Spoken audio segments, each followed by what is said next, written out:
그래서 15장 50절에서 52절에 있는 말씀을 바탕으로 해서 우리도 변화하리라. 제목을 한번 따라하겠습니다. 우리도 변화하리라. 이와 같은 제목으로 하나님의 말씀을 전하도록 하겠습니다.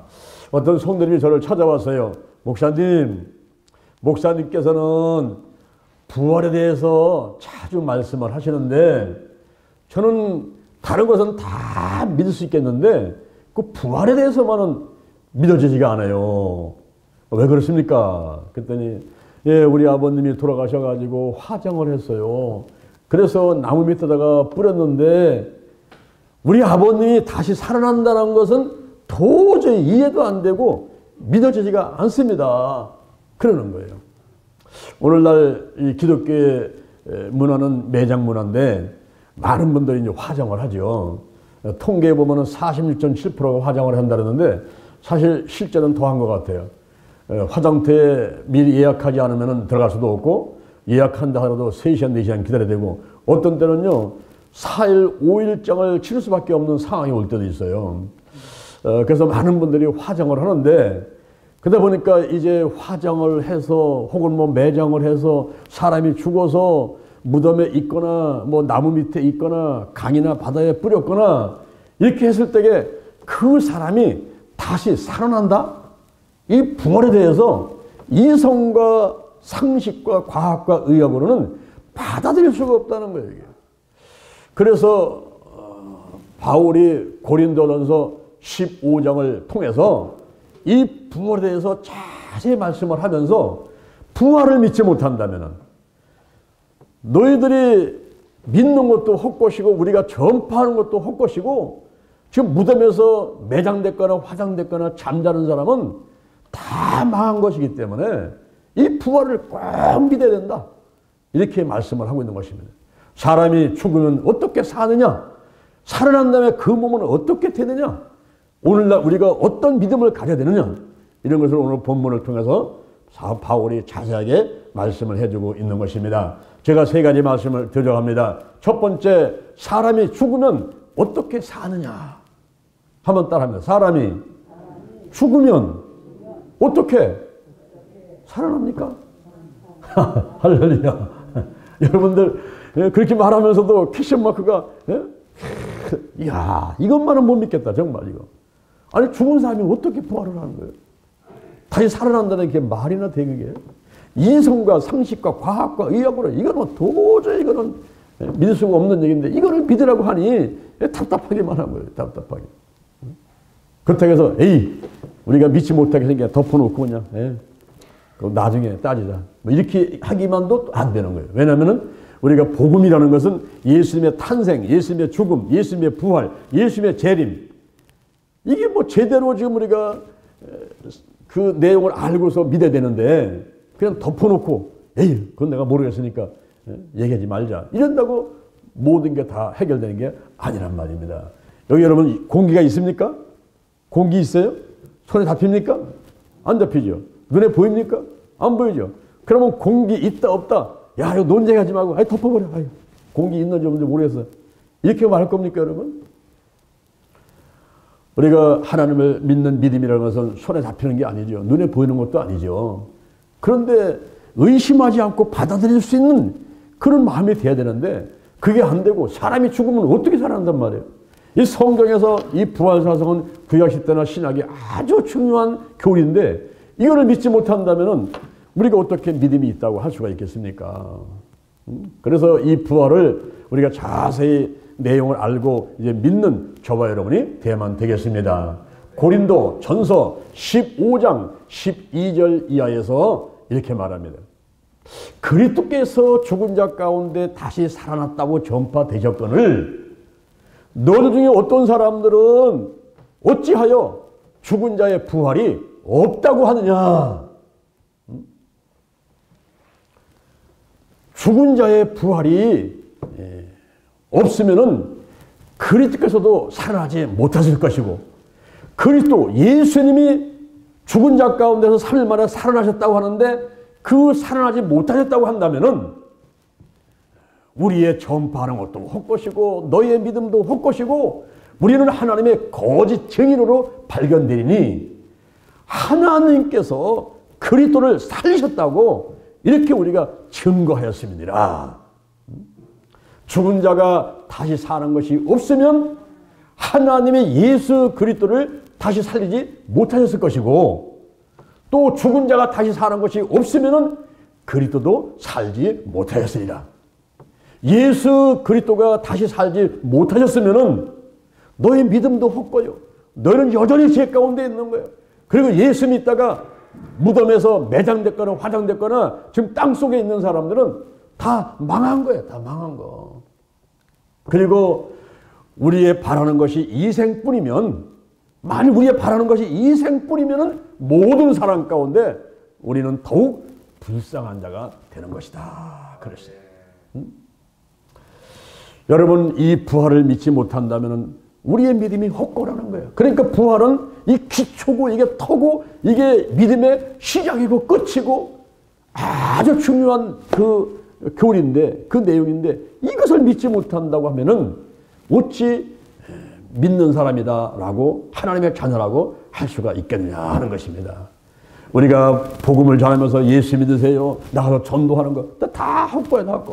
다 헛것이고 믿음도 헛것이고, 그리고 예수 믿으라고 전했던 바울과 모든 사람들 전부 다 거짓 증인들이에요. 거짓말만 하고 다니는 겁니다. 그리고 무덤에서 매장됐거나 화장됐거나 땅속에 있는 사람들은 다 망한 거예요. 앞으로 살아나지도 못할 사람들이 끝났어요. 끝났어. 앞으로의 사후의 세계가 없는데 뭘 지금 천국을 바라보고 무슨 지옥 얘기를 하고 이렇게 하느냐 말이야. 다 끝난 거예요. 그런데 부활을 믿어라 억지로 얘기한다 해서 그게 믿어집니까? 여러분, 성경에 있는 이 내용들이 전부 어떻게 보면요, 거짓말 같은 내용들만 써있고 믿을 수 없는 내용들이 많아요. 그럴 때 이걸 무조건 되고 믿어야 된다, 그냥 이런다고 하면서 그게 믿어지냐 이 말입니다. 이게 믿어져야 되는데. 그래서 바울이 오늘 고린도전서 15장에서 자연의 이치, 우리 모든 사람들이 자연의 이치는 이제 눈으로 보는 거니까, 아까 우리 타사 투더가 이렇게 40년간에 걸쳐가지고 30만 평의 황무지를 갖고 가지고 세계에서 아름다운 정원을 만들어 놨으니까 눈으로 보니까 타사 투더가 저렇게 놀라운 일을 했네, 믿을 수가 있죠. 그래서 바울이 자연의 이치를 통해서 이 부활에 대해서 설명을 하는 거예요. 그것이 고린도전서 15장 36절에서 말하는데, 이 뿌리는 씨가 죽지 않으면 다시 살지 못할 것이요 그랬어요. 따라합니다. 뿌리는 씨가 죽지 아니하면 다시 살지 못할 것이요. 이게 무슨 의미예요? 다시 말하면은 한번 따라합니다. 죽어야 산다. 이게 바로 자연의 이치라는 거예요.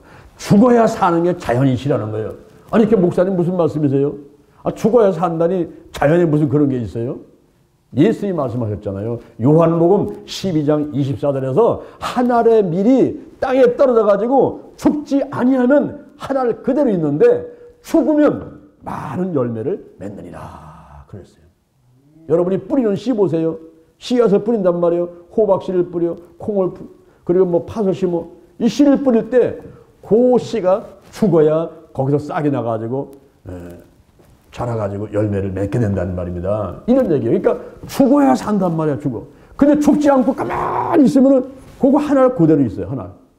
근데 요 한 알이 죽어가지고 썩어가지고 거기서 싹이 나가지고 이제 나무가 자라고 열매를 맺게 되면 거기서 많은 열매를 딸 수가 있어요. 그죠? 콩 하나가 썩어도 거기서 콩이 막 30개, 100개가 막 열린단 말이에요. 응? 요것이 자연이치라는 거예요. 근데 놀라운 비밀 하나 있어요. 따라합니다. 처음 것과 나중 것이 다르다. 그게 고린도전서 15장 36절에서 이 뿌리는 씨가 장래의 형체가 아니라는 거예요. 뿌리는 씨는 장래의 형체가 아니라 다만 그냥 미리고 다른 알갱이 뿌리다 그랬어요. 이것을 다시 풀어서 말하면 처음 것과 나중 것이 다르다 그런 거예요. 여러분, 콩을 심었습니다. 콩을 심었으면은 그 콩이 여기 열매 열리는 거예요. 요 콩이 죽어서 싹이 나와가지고 다른 열매가 열리는 거예요. 그죠? 다른 열매가 열린다니까 콩이 아닌 호박이 열리는 건 아닙니다. 콩을 심어놓는데 호박이 열지는 않지요. 그렇죠? 밀을 심었는데 팥이 열리는 게 아니죠. 콩 심으면 콩, 팥 심으면 팥, 밀 심으면 밀. 호박씨를 심으면 호박이 열리는 것인데 그 호박, 내가 심은 그 콩이 여기 열리는 게 아니란 말이에요. 요 콩은 죽었어요. 죽어가지고 썩어서 싹이 났죠. 여기 열리는 건 다른 게 열리는 거예요. 그렇죠? 여러분 달걀에서 병아리가 뼈뼈 나왔어. 그러면 그 병아리가 달걀입니까? 그게 아니란 말이에요. 그 20일간 암탉이 품고 있으면서 이 닭의 노른자의 신자위가 썩어가지고 그게 병아리 돼가지고 튀어나오는 거예요. 그러니까 처음 것과 다른 것이, 처음 것과 나중 것이 다른 거다. 고린도전서 15장 36절에서 이 뿌리는 씨는 장래 형체가 아니야. 장래 형체. 장래 형체가 아니라 처음 것이 거기 있는 열리기 아니란 말이야. 장래 형체가 아니고 밀이나 다른 알갱이다 그런 거예요. 그런데 이 콩 속에는 새로운 형체가 숨어 있는 거예요. 달걀 속에 병아리가 숨어 있는 거예요. 어? 생명 속에 그 숨어 있는 거예요. 그게 새로운 형체가 숨어 있다가 그게 때가 되니까 탁 나타나는 거예요. 짠, 짠 나타나는 거예요. 예? 참, 이게 자연의 이치인데 바로 부활이 그렇다는 거야. 부활이 죽어야 부활이 있다는 거야. 죽어야 산다. 부활은 죽지 않으면 부활이 없어요. 죽지 않으면 부활이 없습니다. 죽어야 부활이 있다는 거야. 그런데 이것이 처음 것하고 나중 게 달라요. 부활된 몸은 영체고 내가 갖고 있던 이 몸은 현재 이 땅에 적당한 몸이에요. 근데 부활된 몸은 하늘에 적당한 몸이란 말이에요. 이게 다르단 말이에요. 달라. 그런데 이미 이 땅에 있는 내 몸 속에는 새로운 형체, 그거를 내가 숨어있는 새로운 형체를 갖고 있어. 안 보여 지금 안 보여. 나 갖고 있는데 때가 딱 되니까 짠 하고 새로운 형체가 나타나게 된단 말이에요. 할렐루야. 이해가 됩니까? 또 한 가지 비밀이 있어요. 그게 뭐냐면은 고린도 전서 15장 36절 이하를 보니까 하나님의 뜻대로 각 종자에게 형체가 생기느니라. 하나님의 뜻대로 따라합니다. 하나님이 전능이시다. 우리가 부활을 생각할 때 인간의 이성과 상식과 과학과 의학으로 생각하면은 그걸 믿을 수가 없단 말이에요. 그게 어찌 그런 일이 있을 수가 있느냐고 생각했단 말이에요. 그런데 하나님은 어떤 분이시죠? 로마서 4장 17절에 보니까 하나님은 죽은 자를 살리시고 없는 것을 있는 같이 부르시는 분이고, 창세기 2장 7절에 흙을 빚어가지고 사람을 만들고 그리고 코에 생기를 불어넣고 생명이 되게 하고, 이게 누가 한 것입니까? 하나님이 했단 말이에요.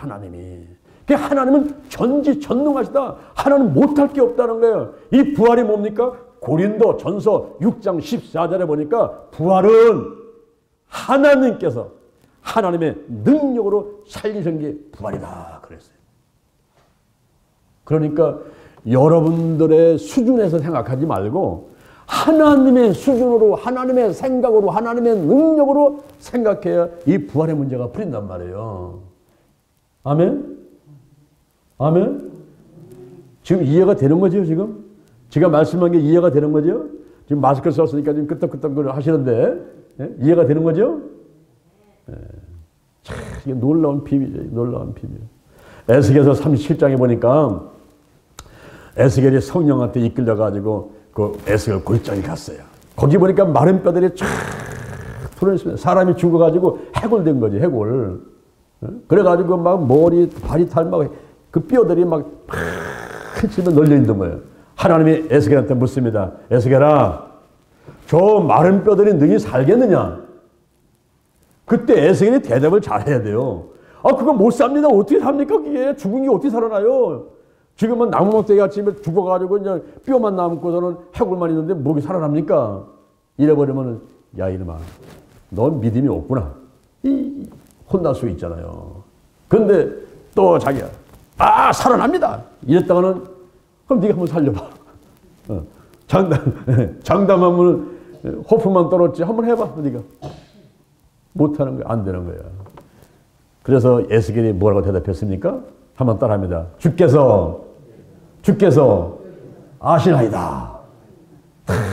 이렇게 공을 넘겼어요. 그랬더니 하나님께서 그래 그러면 저 마른 뼈들을 향해서 명령을 한번 해봐라. 명령.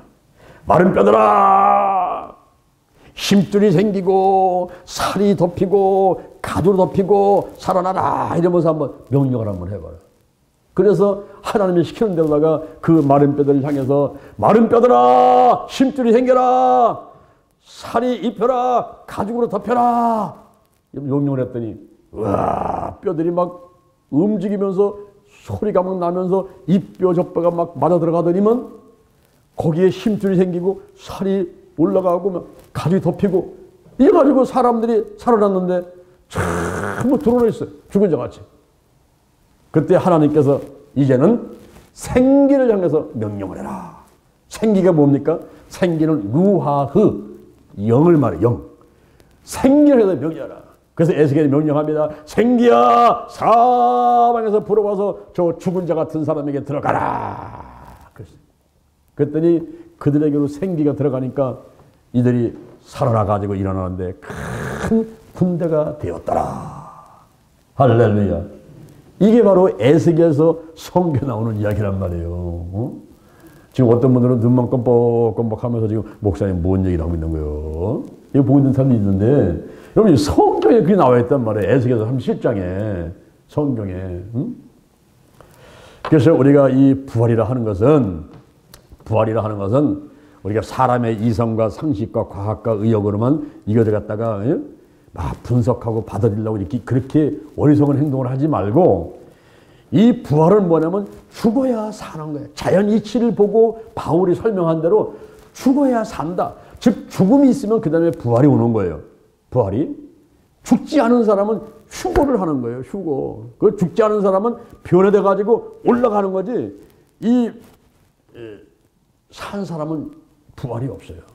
그런데 죽은 사람은 부활이 있는 거예요. 그래서 죽어야 부활이 있는 거예요. 이거는 하나님을 믿는 사람이나 믿지 않는 사람이나 다 부활을 해요. 하나님 믿는 사람도 영원히 살고 하나님 믿지 않는 사람도 영원히 살고 하나님을 믿어도 부활하고 하나님을 믿지 않아도 부활합니다. 근데 이게 틀려요. 하나님을 믿는 사람은 첫째 부활, 생명의 부활이요. 하나님을 믿지 않는 사람들은 둘째 부활이고 심판의 부활이에요. 하여튼 죽으면 부활을 하는 거예요. 그런데 처음 것과 낮은 것이 달라요. 현재 우리의 몸이 아니라 이 몸이 변화된 몸이라. 변화된 몸. 변화된 몸. 이 몸이 변화가 돼가지고 다른 몸으로 바뀌어낸다는 것인 거고 그 다음에 이거는 하나님이 전능하시기 때문에 하나님이 하시는 일이에요. 여러분 걱정할 필요가 없어요. 여러분은 죽으면 무덤에가 있으면 되는 거예요. 화장하면 화장한 대로 매장했으면 매장한 대로 그냥 있으면 돼. 여러분이 하는 일이 아니에요. 한번 따라합니다. 기도는 내가 하고 치유는 하나님이 하신다. 중요한 것은 믿음이고 더 중요한 것은 성령 안에서 하나님의 음성을 듣고 지시하심에 순종하는 것이다. 너무 크게 염려하고 걱정할 필요 없어요. 여러분이 할 일만 하시면 되는 거예요. 응? 그래서 죽은 사람이 어떻게 사느냐? 죽은 사람이 어떻게 사느냐? 죽어야지 사는데 처음 것과 낮은 것이 다른데 그것은 하나님께서 하신단 말이에요. 하나님이 전능하신 분에게 하나님이 하신다. 할렐루야. 그러면 두 번째 죽은 자가 살아났어요? 그럼 그 몸은 어떤 몸이냐 하는 거죠. 따라합니다. 죽은 자가 살아났으면 그 몸은 어떤 몸입니까? 히브리서 9장 27절에 보니까 한 번 죽는 것은 정한 것이요 그랬어요. 내가 오늘 이 자리에 예언하는데요. 앞으로 100년 안에 오늘 이 자리에 있는 사람들은 다 죽습니다. 100년 안에. 그 안에 예수님 오시면은 뭐 모를까? 예수님 안 오시면 앞으로 100년 안에 다 죽어요. 이 자리에 있는 사람은 다 죽습니다. 그래서 병에 걸려 죽든지 교통사고로 죽든지 뭐 자연사를 하든지 뭐 자살을 하든지 하여튼 어떤 방법이든 다 죽어. 한 번은 반드시 죽게 돼 있어요. 근데 예수님 오실 때까지 사는 사람은 죽지 않고 이제 에녹과 같이 엘리야 같이 올라갈 거지만 예수님 오시기 전에 예수님 100년 안에 안 오신다면 100년에 여러분 다 죽는 거예요. 다 죽어. 다 죽습니다. 여기 재미난 얘기가 있어요. 어떤 노인이 나귀 한 마리를 끌고서 길을 가는데 가다가 젊은 사람을 만났어요. 근데 이 젊은 사람이 노인을 보고 하는 얘기가 아이고 어르신 큰일 났습니다. 이 나귀가 방구를 3번 꾸면 어르신은 돌아가십니다. 그랬더니 노인네가 깔깔대고 싶어서 야, 이 젊은이 농담 놈아. 아니 내가 이렇게 건강한데 죽기는 왜 죽어? 우리 나귀가 또 무슨 방구 꾼다래? 나귀는 방구도 안 꾸는데. 한번 가보세요. 그래서 해저가리서는 저 가는데 한적 하다가 나귀가 방구를 한번 붕 꾸는 거예요. 그때서야 이제 정신이 벌쩍 나네. 나귀가 방구를 한번 꿨네. 이거 3번 꾸면 내가 죽는다 그랬는데 한 번 꿔버렸네. 이거 어떻게 하면 방구를 못 꾸게 할까 생각을 하다가 이제 지혜가 떠올랐어. 길거리에 주먹만한 돌을 주워가지고 그 돌을 나귀의 항문에다 갖다 박아버렸어. 방구를 못 꾸게 하려고 박은 거예요. 그래서 이제 안심을 하고서 이제 한참 길을 가는데 갑자기 나귀가 붕 하더니만 그 돌이 빠져가지고 그냥 날아가고서는 방구 2번째 꿔버렸네요. 이러니까 이제 더 이제 마음이 이제 불안해지고 이제 초조해지죠. 내 큰일 났다. 정말 이거 방구 3번 꾸게 되면 내가 죽나 보다. 이래가지고 이번에는 이제 저 내과에 가가지고 사람 머리통만한 바위를 주워가지고 그거를 나귀 항문에다가 이제 끼워놨어요. 이 정도만 되면 지가 방구를 꽂든지 소리 안 나겠지. 방구 못 꽂지 이제. 이어서 이제 그 돌을 박아놓고 하는데 한나절을 걸어가도 나귀가 방구를 안 꾸니까 그게 안심이 되는데 이상하게 자꾸 불안해지는 거야 이게. 불안해지면서 야 이거 진짜 이거 방구를 안 꾸는 건가? 꿀러 이거 어떻게 돼? 이 돌은 제대로 박혔나? 이런 생각이 들어가지고는 나귀 뒤에 가가지고 돌 제대로 박혔나 하고서는 살펴보는데 그 순간에 나귀가 붕 하고 방구를 꺼가지고 그 머리통만한 바위가 날라와가지고 누이의 머리를 때려가지고 그 자리에서 돌아가셨대요. 이 재미난 얘기 유머지만은 사람은 죽는 사람은 죽더라는 거예요. 죽는 사람은 죽더라. 죽더라. 그런데 우리가 죽은 다음에 부활이 됐잖아요. 근데 부활인데 예수님께서 이제 돌아가시고 3일 만에 부활을 했단 말이에요. 부활하셔가지고 이 땅에 40일간을 계시면서 많은 사람들에게 자기의 모습을 보여주는 거예요. 엠마오로 가는 2 제자 앞에, 막달라 마리아 앞에, 그리고 또 제자들 앞에, 제자리 있는 곳에 예수님이 오셨어요. 그래가지고 너에게 평안이 있느냐? 근데 모습을 보여줬지 않습니까? 그때 도마가 없었단 말이에요. 누가복음 24장 36절 이하를 보니까 도마가 없을 때 예수님 오셔가지고 그 모습을 보여주고 생선도 먹고 이렇게 하시고서 가셨는데 도마가 들어오니까 야야야 예수님 오셨다. 예수님 부활했다 오셨다니까. 에이 난 못 믿겠어.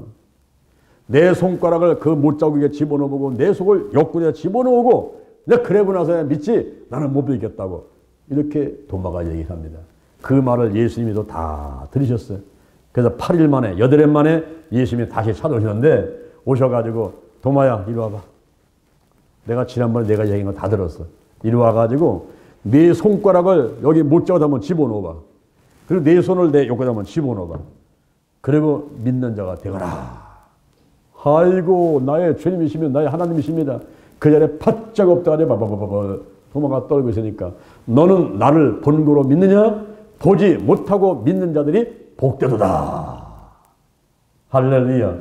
예수님이 부활한 모습, 영혼이 부활한 게 아니에요. 육체의 부활. 그 3일 만에 돌아가셨다가 못자국 있는 대로 창에 찔린 그 옆구리에 피를 쏟은 대로 그 모습이 부활돼가지고 제자 앞에 나타나고 의심 많은 도마 앞에 나타나가지고 확인을 시켜줬단 말입니다. 우리의 몸이 부활한다면 그 몸은 어떤 몸이 되는 거예요? 고린도 전서 15장 42절에 보니까 죽은 자의 부활이 이와 같으니 썩을 것으로 심고 썩지 아니할 것으로 다시 살며 욕된 것으로 심고 영광스러운 것으로 다시 살며 약한 것으로 심고 강한 것으로 다시 살며 육의 몸으로 심고 신령한 몸으로 다시 사나니 육의 몸이 있은즉 신령한 몸이 있느니라. 할렐루야. 여러분 이 부활의 비밀은요 죽어야 사는 거예요. 죽은 사람이 살아날 수 있어요. 부활할 수 있어요. 그런데 처음 것하고 나중 게 다르다는 거죠. 처음 거는 썩어질 몸이죠. 이 몸이 죽으면 흙에 들어가요. 화장해서 버려도 속습니다. 근데 부활은 뭡니까? 썩을 것으로 심고 썩지 아니할 것으로 다시 산다는 거예요. 예수님께서 바로 그 몸이 죽었는데 살아나는 그 몸은 영체입니다. 영체. 신령한 몸이었어요. 그래서 저 문을 통해 들어오는 게 아니라 그냥 나타나셨다가 사라졌다가 또 엠모간 앞에 제자 앞에 나타났다가 저 또 디베라 바닷가 앞에 나타났다가 이렇게 아무 때든지 시공간을 초월해서 움직일 수 있는 몸, 그런 영체가 된단 말이에요. 목사님 참 믿어지지 않네요. 어떻게 사람이 문으로 안 들어오고 이렇게 막 나타났다 없었다 이렇게 할 수 있습니까? 여러분, 이 물이 이렇게 있는데 이 물이 하늘로 올라갈 수 있습니까? 이 물이 하늘로 못 올라간단 말이에요. 왜? 무거우니까. 중력에 의해 떨어지니까. 근데 이 물이 하늘로 올라갈 수 있는 길이 있어요. 어떻게 올라갑니까? 이 물을 끓이면은 수증기가 돼가지고 위로 올라가잖아요. 위로 올라가가지고 거기 많이 모여가지고 있다가 무거우면 떨어져요. 날씨도 떨어지면은 비가 되고 많이 떨어지면 소나기고 날씨가 추울 때 떨어지면 그게 우박이고 눈이고 그런 이치는 여러분 아시죠? 그러나 그 성분은 똑같단 말이에요. H2O라는 그 성분은 똑같은 거란 말이죠. 어떤 때는 액체, 어떤 때는 기체, 어떤 때는 고체가 되어 있는 거죠. 조금 이해를 돕기 위해서 이렇게 설명을 드립니다만은 이 살아나는 부활의 몸은 우리의 옛날 몸이 아니라 변화된 몸, 변화된 몸. 그런 몸이 된다는 거예요. 변화된다, 변화된다. 그러면 자, 세 번째 따라합니다. 우리가 할 일은 무엇입니까? 자, 죽어야 살고 천국과 낮은 것이 다르고 하나님은 전지하시기 때문에 전능하시기 때문에 하나님이 하시면 다 하실 수 있어요. 우리가 매장됐거나 화장됐거나 전부 다 마지막 때 주님 오실 때 이제 일어나는데 다 일어날 수가 있습니다. 그러면 현재 아직 예수님이 오시지 않았고 우리가 죽지 않은 이 상태에서 신앙생활을 할 때에 우리는 어떻게 신앙생활을 해야 될까요? 이것이 중요한 거예요. 그렇죠? 우리가 어떻게 신앙생활을 해야 될까요? 고린도 전서 15장 51절에 보니까 보라 내가 너에게 비밀을 말하노니 비밀. 요 비밀을 우리에게 알려주는 거예요. 보라 내가 너에게 비밀을 말하노니 마지막 나팔에 순식간에 호련이 다 변하리니. 이 마지막 나팔이 무슨 나팔일까요? 그게 바로 예수님께서 오신다고 주께서 천사장과 호련과 하나 나팔로 팍 하면서 임금 나타날 때 행차하기 전에 물러가라 나팔을 불듯이 예수님 오시기 전에 천사 나타나가지고 막 나팔을 분단 말이에요. 그 마지막 나팔에 순식간에 호련이 다 변화한다는 거예요. 이거는 죽은 사람하고는 상관이 없어요, 여러분. 이것은 뭐냐면 휴거를 말하는 거예요. 휴거. 마지막 나팔되게 되면 저와 여러분의 몸이 변화가 돼가지고 땅에 적합한 몸이 아니라 하늘에 적합한 몸이 돼가지고 그냥 올라가는 거예요. 수증기 같이. 이것을 말하는 거예요. 그래서 우리가 마라나타 예수여 어서 오시옵소서. 지금이 말세치말이란 말이에요. 신부단장을 해야 되고 지금 신랑을 맞이하기 위해서 진달래 색깔의 누드를 칠해야 되고 지금 막 눈썹을 그리고 막 분을 바르고 머리에 막 아주까지 기름 바르고 단장을 하고서 이게 신부단장이에요. 신부단장. 신랑을 맞이해서 준비할 때가 지금이란 말이에요. 예수 모실 때가 얼마 안 됐으니까 얼마 안 남았으니까 그렇게 해야 된다라고 말씀하고 있는 것입니다. 근데 마지막 나팔에 순식간에 호련이 다 변화하리니 나팔 소리에 먼저 썩지 아니할 것으로 다시 살며. 이게 바로 뭐냐면 매장됐거나 화장된 사람들이 부활을 한단 말이에요. 부활. 첫째 부활. 그걸 첫째 부활이에요. 첫째 부활. 예수를 믿었던 사람들이 매장됐거나 화장했을 때 살아나는 거. 생명의 부활. 첫째 부활. 썩지 아니할 것으로 다시 살고. 따라합니다. 우리도 변화하리라. 그건 뭐냐면 예수님 오실 때까지 살아있는 거예요. 살아있는 사람들이 죽음을 보지 않고 부활하고는 상관없이 그대로 변화가 돼가지고 올라간단 말이에요. 올라가요. 여러분 놀랍죠? 놀랍죠? 여러분의 마음의 소원이 죽어가지고 화장하거나 매장하거나 이런 데다가 생각 맞추지 마시고 내가 살았을 때 주님 오세요. 내가 살 때 주님 오셔가지고 이 몸이 변해가지고 그냥 하늘로 올라가게 해주세요. 뭐 우리 가족들 그냥 뭐 돌아가셨다고 무슨 뭐 부조금 내고 뭐 장례 치르고 뭐 이렇게 다 이거 다 번잡스럽잖아요. 그리고 무슨 화장을 하니 매장을 하니 뭐 이렇게 하고 뭐 제사를 지내니 안 지내니 뭐 추도 예배 드리니 뭐 다 복잡하다. 다 복잡하니까 주님 오실 때 그냥 이 몸이 변해가지고 하늘로 끌려 올라가서 휴거되면은 그 얼마나 좋겠습니까, 여러분? 여기서 부활과 휴거를 말해주는 거예요. 여기 여러분 재미난 얘기 있습니다. 자, 보세요. 하루살이하고 메뚜기가 놀고 있는데 이제 하루 종일 놀다가 저녁 때가 되니까 메뚜기가 야야야 날이 저물었으니까 이제 오늘은 그냥 헤어지고 내일 만나자 그랬어요. 그랬더니 하루 살겠다가 내일이 뭐야? 메뚜기가 설명해 주는 거예요. 이 깜깜함이 지나고 나서 해가 쫙 떠오르면서 새로운 날이 와. 그게 바로 내일이야. 내일. 그래도 이 하루살이는요 이해가 안 되는 거예요. 왜? 이 하루살이는 하루 살다가 죽기 때문에 내일을 한 번도 경험해 본 줄 알았어요. 이거는 뭐 본 적도 없고 들은 적도 없고 내일이 뭔지 모르는 거예요. 그러니까 하루 살겠다가 내일이 뭔데? 깜깜밤이 지나고 새로 해가 떠올라가지고 밝은 날은 그게 내일이요. 그게 내일이요. 근데 하루 살이는 이해를 못하는 거예요. 이 메뚜기하고 개구리가 이렇게 놀다가 이제 겨울이 됐어요. 겨울. 그래가지고 개구리가 메뚜기한테 야 이제 우리 그만 헤어지자. 내년에 보자. 그랬더니 메뚜기였다가 내년이 뭐야? 이 추운 겨울 날씨가 지나고 이제 새싹이 나오고 이제 잎이 피고 꽃이 피고 그래가지고 대안이 지나고 입춘이 오면서 따뜻한 그때가 바로 내년이야 내년. 그랬더니 메뚜기는 내년을 몰라요. 1년밖에 살지 못하니까.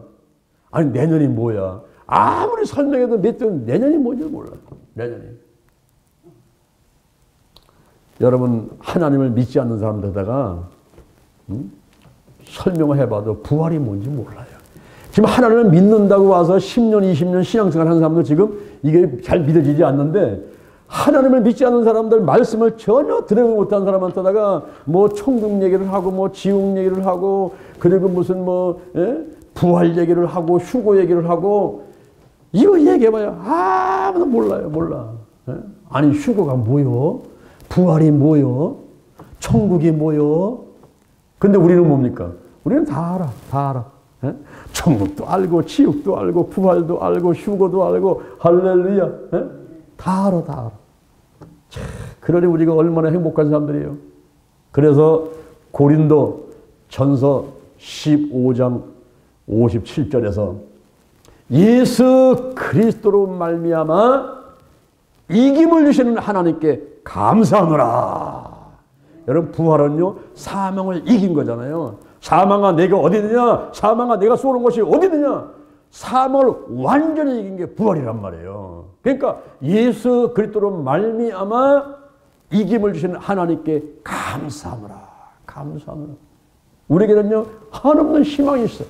이 생명이 다음은 끝나는 게 아니라 저 천국 가서 영원히 즐겁게 살 수 있고요. 내가 매장했거나 화장했거나 무덤에 있어도 다시 살아날 부활에 대한 희망이 있고요. 그리고 예수님 오실 때까지 살아있으면 내가 살아서 그냥 하늘로 올라가는 휴거에 대한 그 희망이 있단 말이에요. 그래서 요한복음 11장 25절에서 예수님이 말씀하시기를 나는 부활이요 생명이니 나를 믿는 자는 죽어도 살겠고 무릇 살아서 나를 믿는 자는 영원히 죽지 아니하리니 이것을 네가 믿느냐? 믿습니까? 지금 마스크를 꼈기 때문에 아멘 했는데 내가 안 들리는 거지. 사실은 다 아멘 하신 거지. 고개나 끄덕여 보시오. 고개나 끄덕여 보시오. 아멘? 네? 믿어지죠? 야, 우리한테는요, 어마어마한 비밀이 있어. 어마어마한 비밀. 네? 어마어마한 비밀. 부활도 알고, 휴거도 알고, 천국도 알고, 사망을 완전히 이겼으니까 우리의 입술은 감사밖에 없는 것입니다. 그래서 고린도전서 15장 58절에서 우리의 신앙의 자세는 감사를 하면서 견고하고 흔들리지 말고 항상 주의 일에 더욱 힘쓰는 자들이 되라. 그랬어요. 할렐루야. 2021년도 대전신령기의 표가 뭐예요? 딱 합니다. 감사합니다. 사랑합니다. 축복합니다. 우리가 감사하면서 살아야 돼요. 견고하게 서야 돼요. 복음의 이 터 위에 견고하게 튼튼하게 서 있으면서 흔들리지 말아야 돼요. 아무리 유혹이 오고 핍박이 오고 뭐 각종 이단 사이비가 오고 코로나 바이러스가 와도 우리의 믿음이 흔들리면 안 돼. 흔들리면 안 돼. 응? 흔들리지 말고 항상 더욱 힘써서 주의를 하는 사람들이 되게 됐습니다. 할렐루야. 응? 우리가 봉사하고 전도하고 기도하고 예배드리고 청소하고 뭐 남들이 알아주고 보고 안 보고가 아니라 그냥 면전식 가지고 하나님 바라보면서 나를 구원시켜 주시고 이런 놀라운 비밀을 알려주신 그 하나님의 은혜가 감사해서 할렐루야. 응? 무슨 뭐 대가가 있건 없건 알아주고 안 알아주고 간에 그냥 묵묵히 더욱 하나님의 힘쓰는 저와 여러분의 되기를 주님의 이름으로 축원을 드립니다. 가슴에 손을 얹고 몸이 아픈 사람은 아픈 자리에 손을 얹으시기 바랍니다. 예수의 벌을 바르고 뿌리고 씻어냅니다. 물과 피와 성령은 하나라. 성령이 임재하시고 운행하여 주옵소서. 불같이 바람같이 뜨겁게 임재하시고 역사하여 주옵소서. 나세란 예수님의 이름으로 면하니 문제는 해결될지어다. 직장의 사업장의 가정의 그리고 자녀의 물질의 문제가 다 해결받게 될지어다. 대전 힐링기와 영동 힐링기도원의 모든 문제가 해결될지어다. 이번 주에 증언할 사람 2사람이 나타나게 하시고 또 돈도 우리 330만 원이 필요하니 하나님께서 보내줄 줄로 믿습니다. 우리가 이제 교육학교는 가나안 땅에 살고 있는 7 족속과 전투를 하고 있습니다. 지금 4번째 전투를 하고 있고 5번째 전투도 진행 중에 있습니다. 반드시 승리할 줄로 믿습니다. 타사 정과 같이 꽃과 과실수가 있고 생명을 살려내고 사명자를 양성하는 하나님의 터전으로 삼으시고 많은 하나님의 영광이 드러나게 하시고 생명들을 살려내도록 축복하여 주옵소서. 하나님께서 오늘 병든 사람이 손을 얹었습니다. 5장 6보 4제백체 뼈 신경 근육 인대세포 다 강건할지어다. 근심 걱정 염려 불안 두려움이 떠나갈지어다. 모든 더러운 질병 그 악한 영들 다 드러나고 떠나갈지어다. 가정에 영혼이 잘되고 범사 잘되고 강건한 복 있게 도와주시고 가문의 부정적 연애는 다 떠나가며 직장과 사업장에서 인정받고 높여지게 하시고 또 섬기는 교회 직장 사업장 이 나라 민족 다 축복하시고 함께하여 주옵소서. 한 주간 믿음 안에서 승리할 줄로 믿습니다. 하나님이 함께하여 주옵소서. 우리는 아무 걱정 없습니다. 주님 오실 때까지 살아있으면 휴고할 것이고 주님이 오시 전에 죽어 매장되거나 화장되면은 첫째 부활 생명의 부활에 동참할 것입니다. 우리는 사망을 이겼습니다. 영원히 이겼습니다. 그러므로 감사하며 더욱 주의 일에 힘쓴 자의 삶을 살아가도록 인도하고 함께하여 주옵소서. 감사합니다. 예수님의 이름으로 기도합니다. 아멘. 할렐루야. 우리 하나님께 영광의